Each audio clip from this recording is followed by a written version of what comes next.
مێژوو فەرهەنگی شارەزور و حوجرەکانی ئەم ناوچەیە لەگەڵ هەورامان لەگەڵمان بن بۆ قسەکردن لەسەر ئەم بابەتە گرنگە.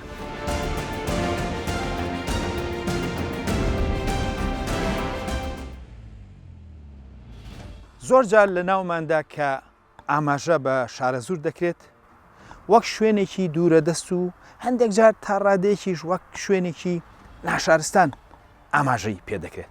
بەڵام کاتێک کە سەیری سەرچاوەکان دەکەیت بۆ دەردەکەوێت کە چەنە زوڵمان لە خۆمان و لە دەڤەرەکە کردووە. من دەزانم زۆر کەس دەڵێت ئەم نانە ئەمڕۆ لەخواانە، بەڵام هەمیشە ئەو نەتەوانەی کە خۆیان دەناسن و ئاشنای ڕابردویانن هەنگاوەکانیان بەرەو داهاتوو هەنگاوێکی وشیارانەتر و ژیرانەترە. جا بە بەیەکەوە بۆ ئامانجی خۆناسین بزانین مێژوو فەرهەنگی شارەزور چۆن بووە و ڕۆڵی حوجرەکانی شارەزور و هەورامان لە ڕابردوودا چی بووە. ناوی شارەزور چەندین هەوڵی لێکدانەوەی بۆ دراوە.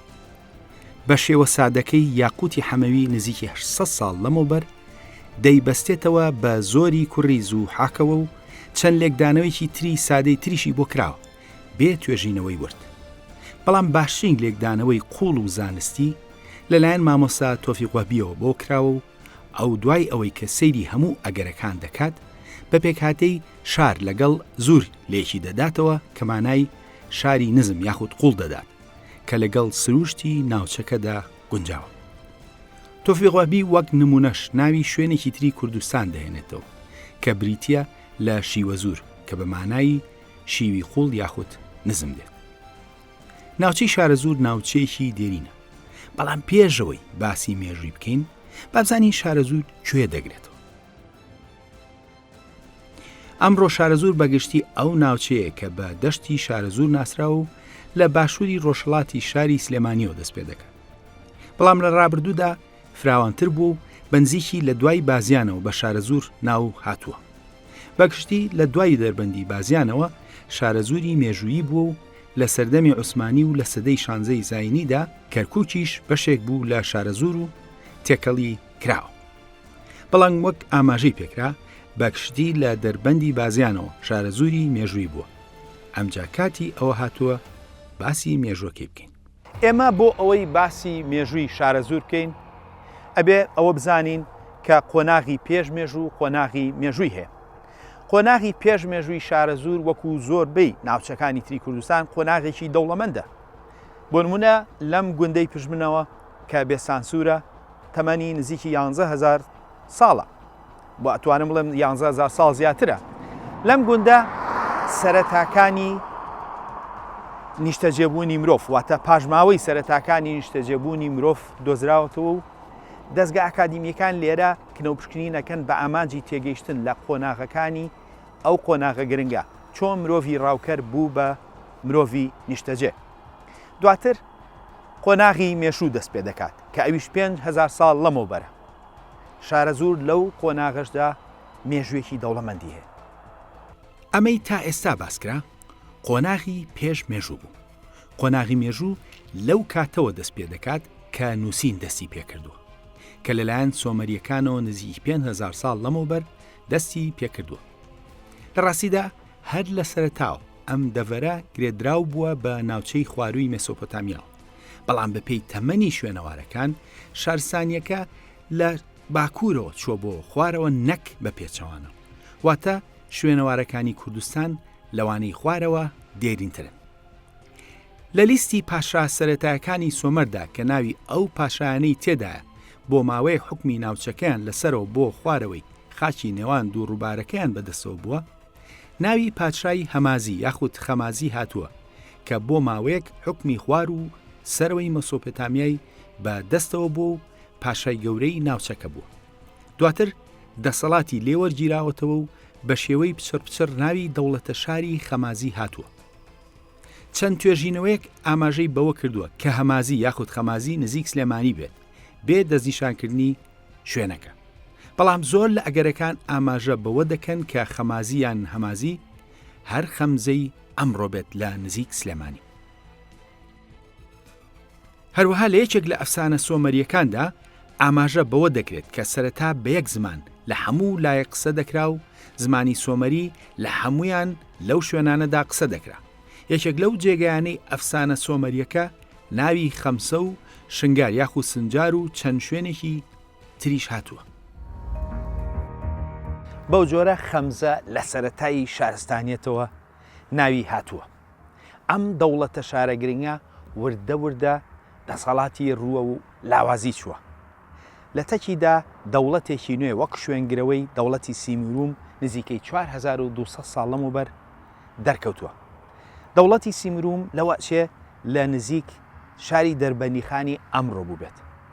ئەم دەوڵەتە پادشاکانیان وێنە و وێنەی هەڵکەنراویان لەسەر شوێن و هەروەها پاژماوەیان بەجێماوە. لە کاتی بەهێزیانە پاشەکانی سیمیروم لە ناوچەی شارەزور و هەتاوەکو کرماشانیشیان حکوم کردووە. بەو جۆرە لە سەرەتای مێژۆ ئەم ناوچێ پاشای خۆی هەبوو و هەندێک جاریش وەک سەردەمی خەمازی پاشاکانیان حکمی خواروی مەسۆپۆتامیایان کردووە و دەقی سۆمەریش ئاماژە بە هاوزمانی و هاوفەرهەنگی نێوان خەمزە و شنگار یاخود سنجار تاخوارەوە دەکات. ئەوەی کەوای کردووە ئەم ناوچەیە لە سەرەتای مێژۆ تایبەتمەندی خۆی بپارێزێت سروشتی ناوچەکە. ناوچەی شارەزور لە باوەشی زنجیرە چیایەکدایە بە شێوەیە کە چیاکان جۆرێک لە بەربەستی پاراستنی سروشتیان بۆ ناوچەکە دابین کردووە و لە چەند دەربەندێکی تایبەتەوە لە ناوچەکانی باشوورەوە خەڵک توانوێتی ڕوو کاتە شارەزور. گرنگترینیان بازیان و پەیکوڵیە لای قۆپی قەرداخ نزیک دەربەندی خان. دەربەندی بازیان دەواازەیەکی گرنگ بووە لەسەر شارەزور. لەبەرەوە ئەوەی لە مێژوو داویستی بێتی ڕێگری بکات لە گرتنی شارەزور هێزی گرنگی بردۆتە دەربەندی بازیان کە ناوەکەی بەخۆیەوەتی دەربەند واتە دەرگابەند و لە ڕابردوودا دەرگای تێدا بووە. ناوی بازیانیش مانای شوێنی کردنەوە یاخود دەرگا دەدات. بەو پێی کە باز مانای کردنەوەیە لە زمانی کوردیدا و لە زمانی سۆمەری بە شێوەی باد و لە هوریدا بە شێوەی باس مانایەکی هاوشێوەی هەیە و یان پاشگری شوێنە لە مادی و کوردیدا. کە ئاشوریەکان هاتن ناوی بازیانیان وەرگێڕاوە بۆ باب بێت کە ڕێک وەرگێڕانی ناوەکەی واتە شوێنی دەرگا. ئەم دەربەندە شوێنێکی گرنگی پاراستنی ناوچەکە بوو. بۆ نمونە کاتێک سوپای عوسمانی لە ساڵی 1806دا ویستویانە ناوچەکە بگرن، عەبدوڕەحمان پاشای بابان لەوێدا هێزێکی گەورەی کۆ کرد بوو و دەرگای دەرباندەکەی داخست بوو. بە هەزاران ساڵ پێش ئەویش لە نزیکی ساڵی 1880 پێش زاین واتە نزیکی 2900 ساڵ لەمەوبەر دەسەڵاتدارە لۆلۆبیەکانی شارەزور کە ئەو کات ناوچەکەیان بە زاموا دەناسرا دیوارێکیان هەڵچنی بە ئامانجی ڕێگرتن لە سوپای ئاشووری. بەڵام ئاشووریە توند و تیژەکان دیوارەکان شکاند و دواتر ناوچەکان بۆ ماوەیەک گرت. بەڵام هەر پاش ماوەیەک لە گرتنەوەی سروشتی ناوچەکە وای کردووە کە دیسانەوە بەرهەڵستی بکەن دژی داگیرکەران و خەڵکەکەی بەرهەڵستی لەسەر بەخۆیی ناوچەکی خۆیان بکەن.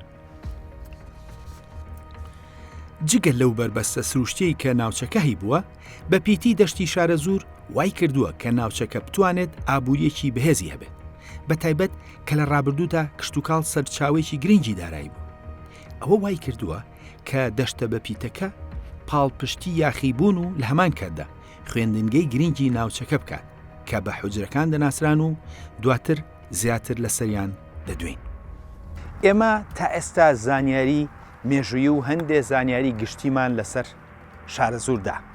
بەڵامە بێ بیرمان نەچێت شارەزور لەسەر ڕێگایەکی گرنگی جیهانی بوو. هەر لەبەرەوە بوو پێشیان دەوت نیمەزڕای یاخود نیمەڕێ کە مانای نیوەی ڕێگا دەدات. لەبەرەوەی لە ناوەڕاستی ڕێگایەک بوو کە لە مەدائین لە نزیک بەغداوە دەستی پێدەگرت و هەتاوەکو شاری شیش لە ئازەربایجان دەڕۆشت.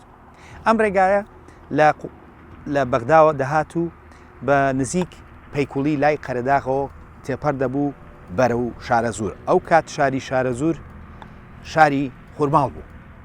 گرنگی ئەم ڕێگایە لەوەدا بوو کە شارەزوری بەس بووە بە جیهانی دەرەوە و تا چەند ساڵێکیش لەمەوبەر پاژماوەیەکی گرنگی ئەو ڕێگایە لە نزیک شارۆچکەی دەربەنی خان مابوو کە بەشێکە لە شارەزور. لە تەیسەفۆن لە نزیک بەغدای ئەمڕۆوە ڕێگەیەکی گرنگ دەستی پێ کردووە کە بە شارەزووردا تێپەڕیوە. ئەم ڕێگایە کاروانی گەورەی پێدا ڕۆیشتووە لەبەر ئەوە پێویست بووە کە لە شوێنێکدا ڕووبار هەبوو بێت پردی پتە و دروست بکرێت. لە سەردەمی دەسەڵاتی هەزەبانیەکاندا کە لە 200 پێش زاینیەوە دەست پێ دەکات تا هاتنی ساسانیەکان پردێکی زۆر پتە و دروست کراوە کە تا پێش دروستکردنی بەنداوی دەربەندیخان پاژماوەی مابوو. خۆشبەختانە هەندێک وێنەی پردەکە پێش ڕووخانی گیراوە کە گرنگی ئەو ڕێگا بازرگانیە دەخاتە ڕوو. ئەم پردە بە پردی کناچان دەناسرا و پانیەکەی 5 مەتر بۆ 6 مەتر بوو و درێژی پردەکە 168 مەتر بووە. واتە کاتێک کە کاروان لە پەیکوڵیەوە لە ڕابردوودا هاتووە لەوێوە پەڕیوەتەوە و دواتر بەرەو خوورماڵ و لەوێشەوە بەرەو شاری شیس لە ئازربایجان ڕۆیشتووە. دوو پردی تریش لەوێدا هەبوون، یەکێکیان پردی کوڕان و ئەوی تر ناوی لە سەرچاوەکاندا نەنووسراوە. هەموو ئەم پردانش نزیک بوون لە یەکتری و لێک ناوچەدا بوون لە شارەزوور. شارەزوور ناوچێکی ناسرااو بوو و سەرچاوەکان ئاماژەیان پێکردووە. زیاتر لە 1000 ساڵ لەمەوبەر ئەبوو دەلەف دێتە شارەزوور. دەڵێت شارەزوور ناوچەیەکی ئاوەدانە و قەڵاکەی تایبەتە. دەڵێت دیواری قەڵاکەی 8 باڵ پانە و هێندە بە هێزە کە ئەسکەندەر بۆی نەگیراوە. و هەروەها دەڵێت پێغەمبەران داود و سلێمان دوعایان بەسەر ئەم قەڵایەدا خوێندووە. ئەمجا ئاماژە بە خەڵکەکەی دەکا. ئەڵێ خەڵکەکەی وتویانە ئەوان بەرەی تاڵوتن. تاڵوت کە چوو بۆ هاوکاری بەنی ئیسرائیل. پێشتر بەرناممان لەسەر ئەمە کردووە کە ئەمە ئاماژەیەکە بە هەزەبانیەکان. ئەوەی گرنگە ئەبوو دەلەف هەندێک زانیاری تایبەت لەسەر شارەزوور دەدات. ئەبوو دەلەف دەڵێت کە ناوچەکە بە بەرهەمی دەنکی زەڵم یاخود حەبز زەڵم ناسراوە کە لە هیچ شوێنێک لە جیهاندا وێنەی نییە و دەرمانێکی گرنگی ئارەزوو چەندین چارەسەری ترە. ئەم بەرهەمە کشتتوکاڵیە کە ئەبوو دەلەف بە دەنگی زەڵم ئاماژەی پێدەکات ئەمڕۆ لە جیهانی عەرەبیدا بەرێکی ناسراوە و هەر بە ناوی زەڵمەوە دەناسرێت و بە حەبز زەڵم و بە حوبل عەزیزیش دەناسرێت. ئەم بەرهەمە کشتتوکاڵیە لە ڕابردوودا لە جیهاندا ناسرااو بووە و بە شارەزوور و زەڵمەوە بەسراوە.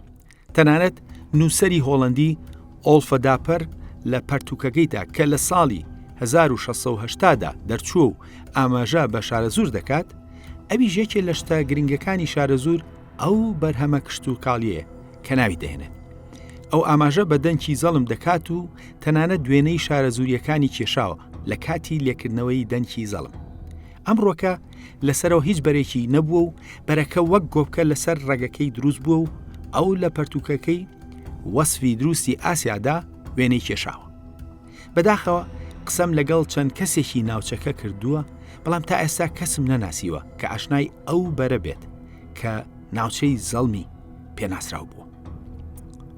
جگە لە وێنەی درەختی دەنکی زەڵم، ئۆلفە داپەر وێنەی شاری شارەزووریشی کێشاوە کە ئەو کات شاری سلێمانی هێشتا دروست نەبوو و خوورماڵ شاری گرنگی ناوچەکە بووە، هەروەک لە وێنەکەدا دیارە. وەک دەبینرێت لە سەرچاوەکاندا شارەزوور و هەورامان تێکەڵ دەکرێن، واتە ئەو تێکەڵیە لە سەرچاوەکاندا دەرکی پێکراوە. هەر لەبەر ئەمەشە ئەم بەرنامەیە بەیەکەوە ئاماژە بە حوجرەکانیان دەکات و بە هەمان شێوەش ناوی کەسایەتیەکانیش کە نازناوی گۆران و شارەزووریان بەیەکەوە هەڵگرتووە زیاتر ئاوێنەی ئەو هەلوو مەرجە مێژوێیان. یاقوتی حەمەویش نزیکی 800 ساڵ لەمەوبەر قسە لەسەر شارەزوور دەکات. ئەو سەرەتا قسەکانی ئەبوو دەلەف دووبارە دەکاتەوە و دواتر دەڵێ شارەزوور دەکەوێتە نێوان هەولێر و هەمەدانەوە، واتە ئەو لە گۆشەی وڵاتی کوردستانەوە سەیری شارەزووری کردووە، کەوتۆتە نێوان دوو شاری کوردی هەولێر و هەمەدانەوە. بەڵام دواتر یاقوت هەندێ زانیاری گرنگ لەسەر خەڵکەکەی دەدات وە زیاتر لە ئەبوو دەلەف لەسەر شارەزوور قسە دەکات. یاقوت دوای ئەوەی کە زۆر لە قسەکانی ئەبوو دەلەف دووبارە دەکاتەوە، ئەو دەڵێت کە خەڵکەکەی یاخین لە خەلیفە و ئەوان من نادەن و دەسەڵات لای خۆیانە و شەڕکردن و ناوچەکەی خۆیان دەپارێزن.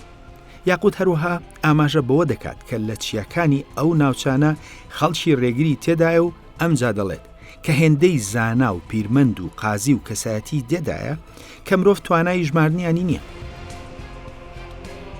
ئەو دەڵێت ئاگاداری هیچ بنەماڵێک نییە کە هێندەی شارەزوریەکان زانایی بەرهەم هێنابێت و دەڵێت کە زۆربەی زانا شافعیەکان لەمانن کە حەڵاڵ و حرام بۆ خەڵک دیاری دەکەن و خوێندنگە ئیسلامیەکانیان پڕ کردوتەوە، واتە زانا شارەزوریەکان خوێندنگەکانیان پڕ کردبووە.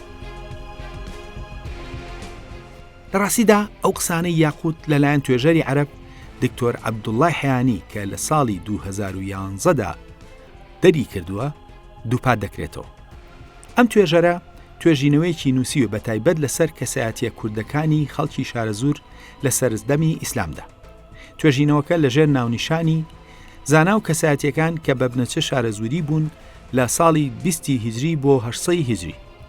لێکۆڵینەوەکەی دەست پێ دەکات بەم قسەی خوارەوە.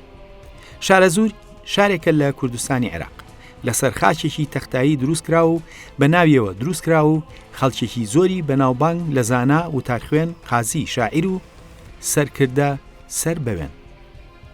ئەو بەردەوام دەبێت و دەڵێت زۆر لەو کەسانەی کە لە شارە گەورەکانی وەک بەغداد، دیمەشق، موسڵ و حەلەب کاری قازێتیان کردووە لە شارە زورۆ هاتبوون یان بنەچەی ئەوەیان هەبوو.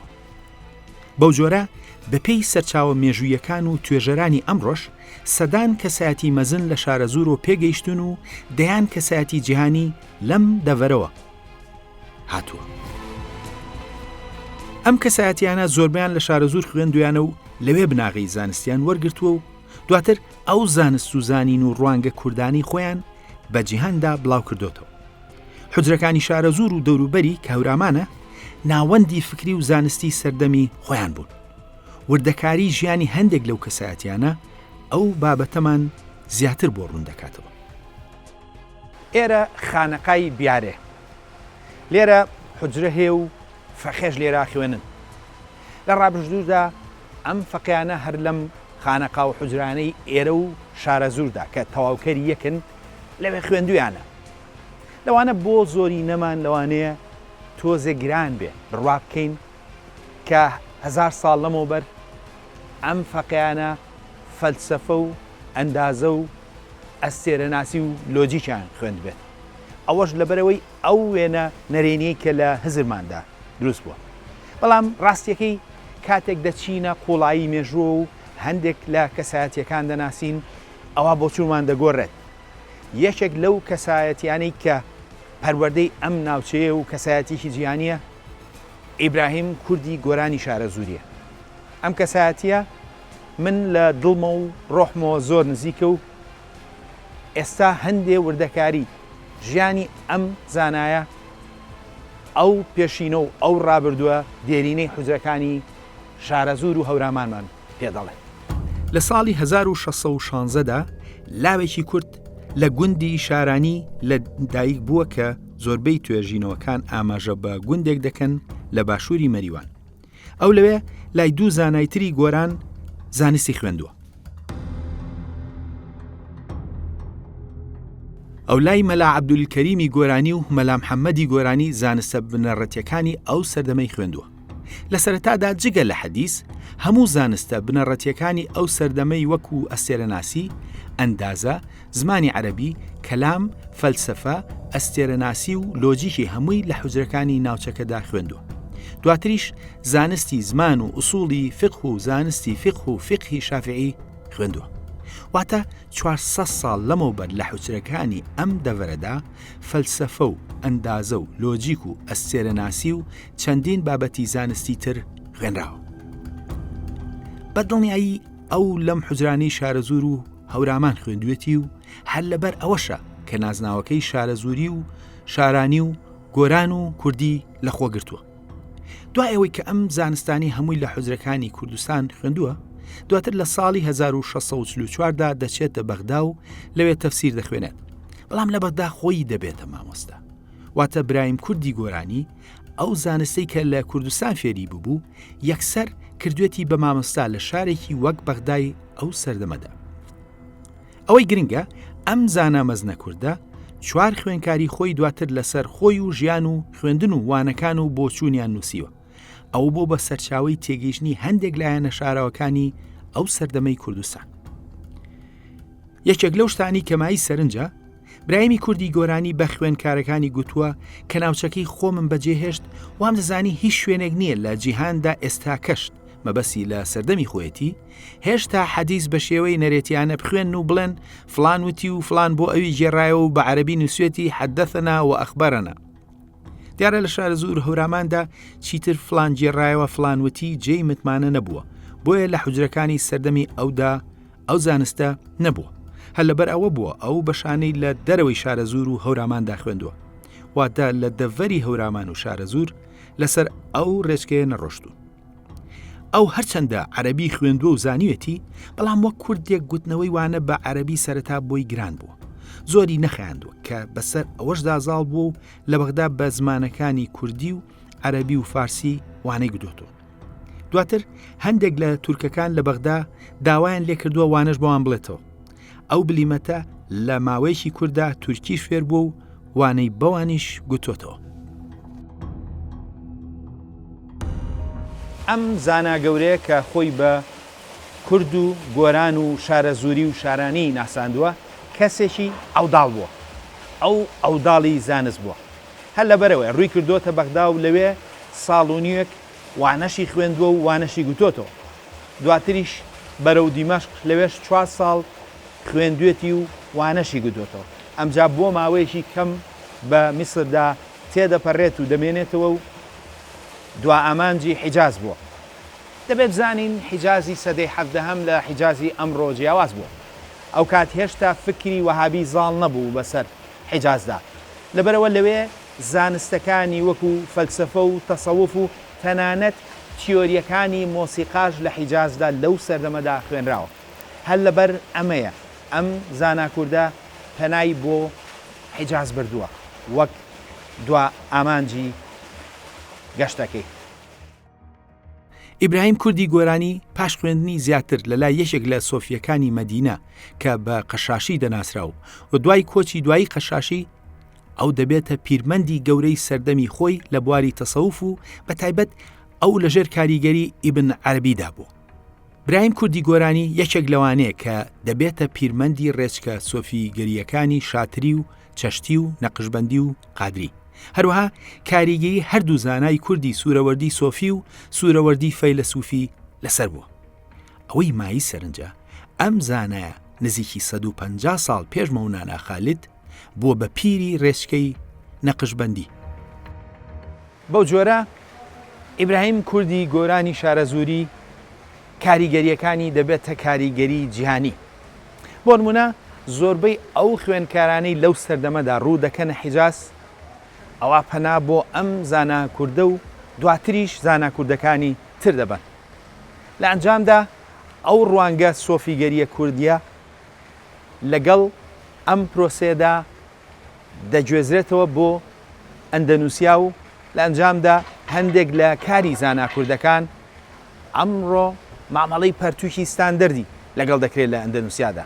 هەروەها لە ئەندەنووسیا هەندێک کەس مناڵەکانیان ناو دەنێن کوردی.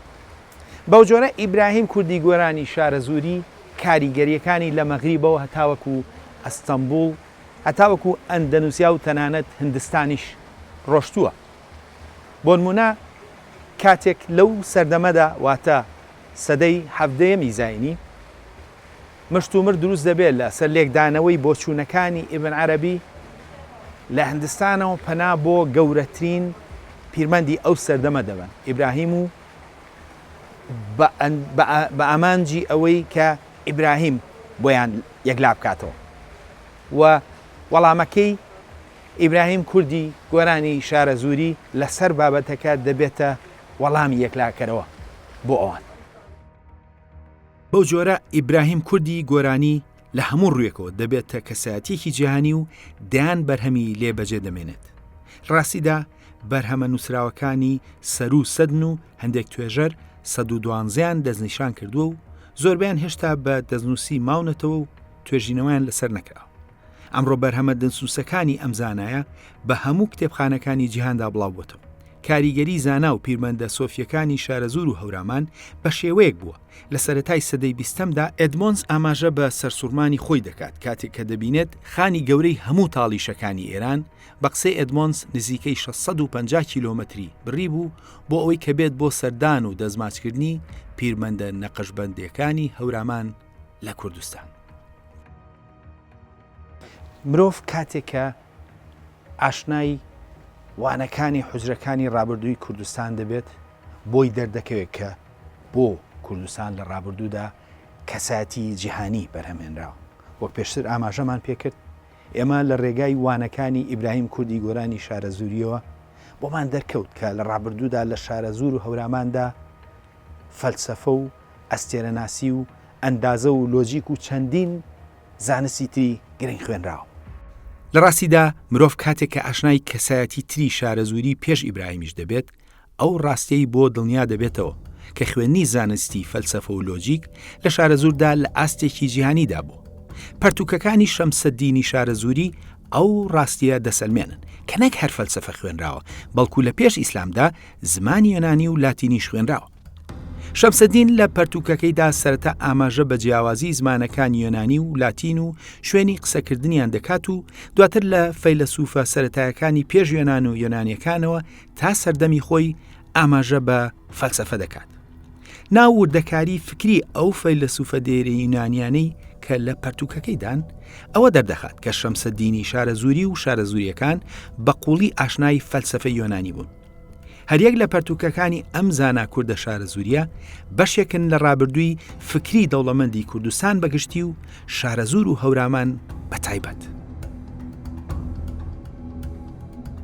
هەر ئەو نەریتە فکریەیە کە بووەتە هۆی دەرکەوتنی کەسایەتی کریستیانی وەکو سەبەر ئیشۆ کە سەرۆکی هەموو کڵێسەکانی ڕۆژهەڵات بووە لە سەردەمی ساسانی و نزیکی 100 ساڵ پێش ئیسلامدا.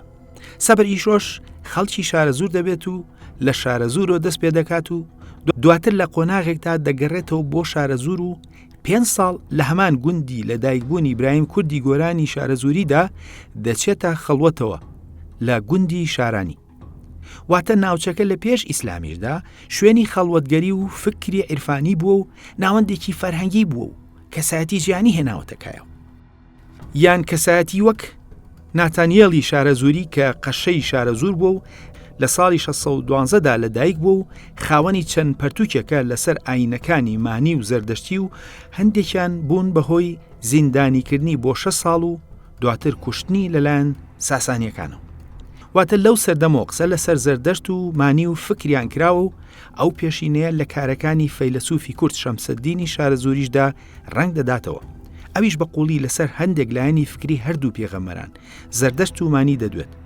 خۆڕێکەوت نییە کەنالی دەڵێت مانی نیەتی قووەتی تەسویری برۆی تۆ ئەو قەوسە بەدەستی متەنەفیس نەکشاوە. واتە کاتی نالیش هێشتا لە حوجرەکاندا ئاماژە بە فکری مانی کراوە و ئەوانە باسی ناو حوجرەکانی شارەزور بوون. واتە لە حوجرەکاندا بیر و بڕوای جیاوا سوێنراوە و قسەی لەسەکراوە. حوجرە شوێنی وتوبێژ بووە لەسەر فکری جیاوازی دەرەوەی ئیسلامیش. مەولانا خالیدی نەقەشبەندیش هەر تەواوکەری ئەم قوتابخانە دێرینەی شارەزور و هەورامانە کە کاریگەری گەورەی جیهانی بەجێشتووە.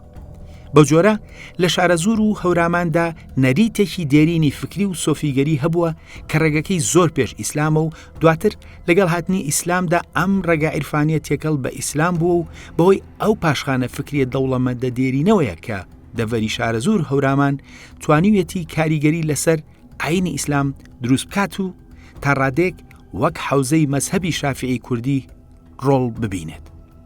ڕێکەوت نەبوو کە سلێمانی کرا بە شاری داهێنانی وێژەی یونسکۆ بۆ ساڵی 2019. لە ڕاستیدا سلێمانی ڕوخسارێکی نوێی دەریای فەرهەنگی شارەزور و هەورامانە کە سەدان ساڵ پێش دروستبوونی سلێمانی هەر ناوەندێکی فەرهەنگی گرنگ بووە. ئەمڕۆ لەم بەرنامەیەدا ئاماژەمان بە فەرهەنگ و مێژووی شارەزور و هەروەها سەیری ڕۆڵی حوجرەکانی ئێرە و هەورامانمان کرد کە نەک لە ئاسی کوردستاندا بەڵکو لە ئاسی جیهاندا کاریگەریان هەبووە. نزیکەی 100 ساڵەمەوە بەر یاقوتی حەمەوی ئەو کاتوتی زاناکانی ئەم دەڤەرە شارە زوور لە ژمارە نایەن لە ڕاستیدا ئەو وتەیە هەتاوەکو ئەمڕۆژ ڕاستە دەتوانین بە دەیان بەرنامە بکەین بۆ ئەوەی بتوانین قسە لەسەر زاناکانی شارە زوور و هەورامان بکەین کە لە ئاستی جیهانە کاریگەریان بەجێهێشتووە.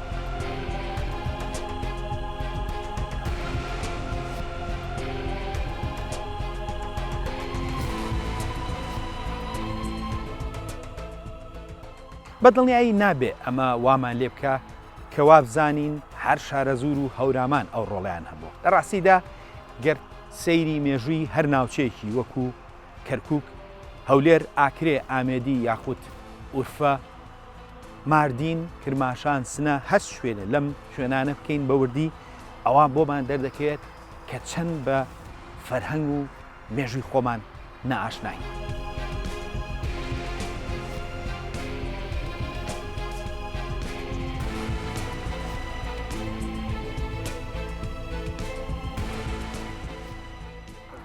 لە سە ساڵی ڕابردوودا ئێمە لە خۆمان و لە فەرهەنگمان بزکراین.